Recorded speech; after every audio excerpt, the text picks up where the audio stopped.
என்ன குழம்பு வைக்கிறதுன்னு தெரியலையா? கவலையை விடுங்க. ஒரு கிளாஸ் வெள்ளை எள்ளும் நடக்கலை இருந்தால் போதும். 5 நிமிஷத்தில் நம்ம ஒரு சூப்பரான ஒரு சட்னி பண்ணிவிட்டு அவ்வளோதான், மதியானம் லஞ்ச் சாப்பிடலாம். நல்லா டேஸ்ட்டாக இருக்கும். இந்த சட்னியோட நீங்கள் செஞ்சு பாருங்கள்.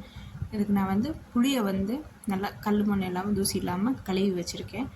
அப்புறமா 3/4 கிளாஸ் வெள்ளை எள்ளும் 1/4 கிளாஸ் நடக்கல்லையும் வறுத்து வச்சுருக்கேன். வறுத்து ஒரு மிக்ஸி ஜாரில் போட்டாச்சு. அதுக்கப்புறமா தேவையான அளவு காரத்துக்கு தகுந்த மாதிரி பச்சை மிளகா, புதினாவுக்கும் கொஞ்சம் கம்மியாக மல்லித்தலை சேர்த்துட்டு நம்ம உரித்து வச்சுருக்க பூண்டு ஒரு 6 பல் பூண்டு சேர்த்துட்டு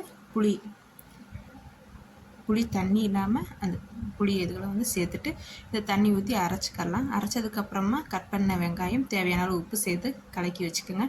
இந்த சட்னிக்கு ஒரு தாளிப்பு கொடுக்கணும். அதுக்கு கொஞ்சம் போல் தேவையான அளவு எண்ணெய் சேர்த்துக்கோங்க. சீரகம், வெள்ளைப்பூடு, வரமிளகா இது 3மே கொஞ்சம் கருகிற மாதிரி இருக்கணும். இப்போ இந்த தாளிப்பு சட்னியில் சேர்த்துக்கலாம்.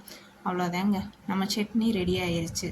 சூப்பரான டேஸ்டான ஒரு சட்னி. சூடான சாதத்துக்கு இந்த சட்னி போட்டு சாப்பிட்டோம்னா நல்லாயிருக்கும். இங்கே ஹைதராபாத் சைடில் இந்த சட்னி கட்டா சட்னின்னு, இது சாப்பாடு கிச்சடி இதுக்கெல்லாம் இருக்கும்.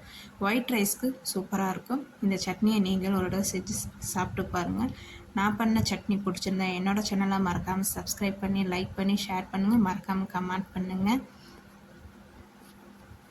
அவ்வளோதாங்க, சூடான சாப்பாட்டுக்கு இந்த சட்னி நல்லாயிருக்கும். நீங்களும் ஒரு தடவை செஞ்சு பாருங்கள்.